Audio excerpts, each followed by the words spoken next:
तर मी हे एक पोळी केली आहे तेल लावून। याचे मी काप करून घेतो आणि याचे कुरकुरीत भजे दाखवणार आहे।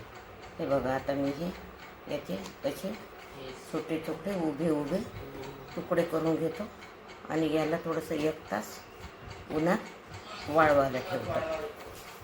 हे बघा,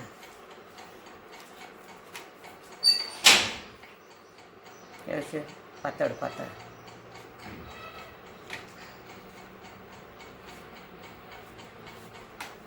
असे करून घ्यायचे आणि उन्हात याला वाळवायला ठेवून द्यायचं 1 तास, म्हणजे हे कडक होऊन जाते।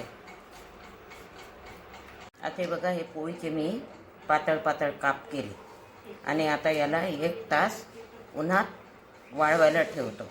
मग याचे कुरकुरीत भजे दाखवणार आहे। तोपर्यंत हे वाळतात। ते पोळीचे काप मी मगाशी केले, याला वाळत घालून घेतले। आता ते यामध्ये बेसन आधी घालते, तांदळाचे पीठ, तिखट, हिंग, ओवा हे यामध्ये क्रश करून घालून घेते।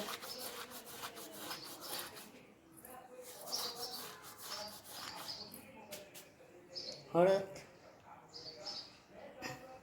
जिरं थोडं आणि चवीपुरतं मीठ आणि थोडी साखर, हे याला सगळं मिक्स करून घेते मी। आता हा बारीक चिरलेला पातळ पातळ हा कांदा यामध्ये टाकून घेते आणि ते गोडलिंब पण टाकून घेते।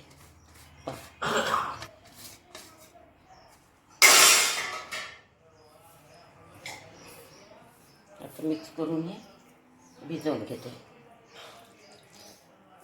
थोडं पाणी घालून।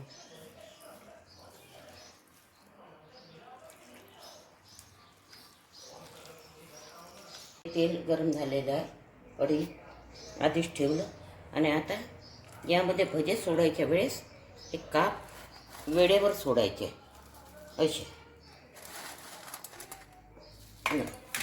आता याला मी मिक्स करून घेते, हळूहळू तुटले नाही पाहिजे। हे बघा, अशा पद्धतीचे असे कुरकुरीत छान याचे भजे तयार होईल। हे बघा,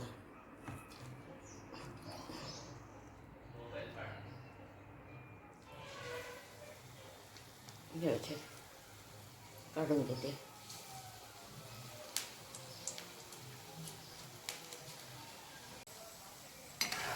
हे बघा असे। आता याला छान होऊ देते। भजे झालेले आहे, हे काढून घेते आणि दुसरी गॅस मी टाकते कढईमध्ये।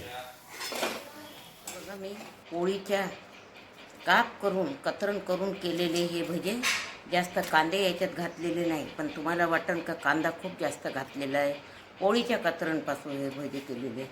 तुम्हाला जर ही माझी रेसिपी आवडली असेल तर माझ्या चॅनलला सबस्क्राईब करा, लाईक करा आणि तुम्ही करून बघा। कधी खाल्ले नसेल तरी खाऊन बघा।